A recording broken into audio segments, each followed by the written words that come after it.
సరైన పత్రాలు లేకుండా అక్రమంగా అమెరికాకు వెళ్లిన 228 మంది భారతీయులను తాజాగా ఆ దేశం వెనక్కి పంపించింది. శని ఆదివారాల్లో 2 విడతలుగా అమెరికా సైనిక విమానాల్లో వీరిని భారత్కు తీసుకొచ్చారు. పంజాబ్లోని అమృత్సర్ అంతర్జాతీయ విమానాశ్రయంలో ఆ విమానాలు ల్యాండ్ అయ్యాయి. ఇప్పటి వరకు 332 మంది అక్రమ వలసదారులను అమెరికా పంపించేసింది.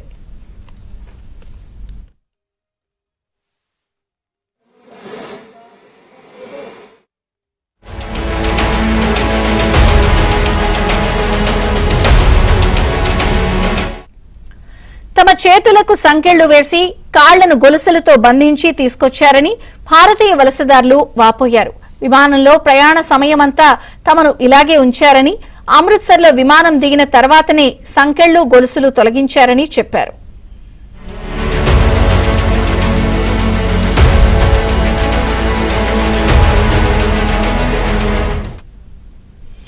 ట్రంప్ ప్రభుత్వం అక్రమ వలసదారులపై దేశ బహిష్కరణ చర్యల్లో భాగంగా తొలి విడతలో ఈ నెల 5న 104 మంది భారతీయులను సైనిక విమానం C-17లో వెనక్కి పంపించింది. రెండో విమానం 116 మందితో శనివారం రాత్రి, మూడో విమానం 112 మందితో నిన్న రాత్రి అమృత్సర్లోనే దిగాయి. శనివారం దిగిన వారి వివరాలు పరిశీలించిన తర్వాత నిన్న సాయంత్రం ఇళ్లకు పంపారు. ఇక నిన్న దిగిన వారి వివరాలు పరిశీలించి ప్రక్రియ మొదలైంది. రెండో విడత విమానంలో 65 మంది పంజాబ్, 33 మంది హర్యానాకు చెందిన వారు ఎక్కువగా ఉన్నారు. ఇక మూడో విమానంలో హర్యానాకు చెందిన 44 మంది, గుజరాత్ కు చెందిన 33 మంది, పంజాబ్ నుంచి 31 మంది ఉన్నారు.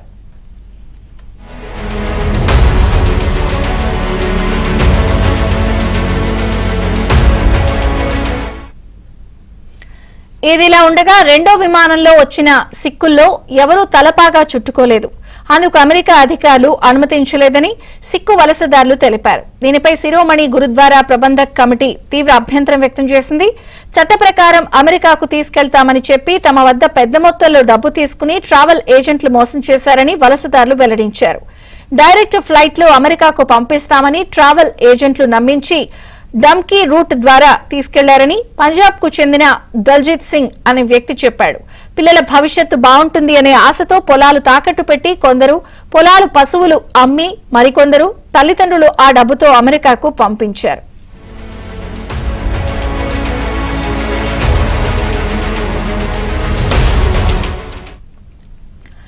రెండో విడతలో అమెరికా నుంచి వచ్చిన వారిలో 2 యువకులు ఓ హత్య కేసులో నిందితులుగా ఉన్నారు. పంజాబ్లోని పటియాలా జిల్లా రాజ్పురాకు చెందిన సందీప్ సింగ్ అలియాస్ సన్నీ, ప్రదీప్ సింగ్లు అనే వ్యక్తులను పోలీసులు విమానాశ్రయంలోనే అరెస్ట్ చేశారు.